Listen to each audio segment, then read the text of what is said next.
understand? Yes! I understand! Yes. Pizza. Okay. Yes, so sorry. I'll put lotion on your arm. One.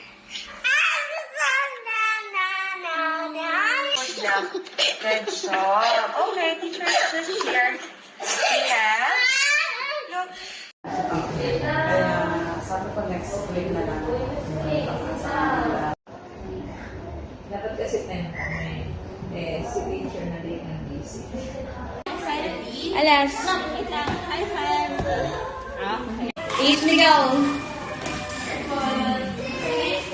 3.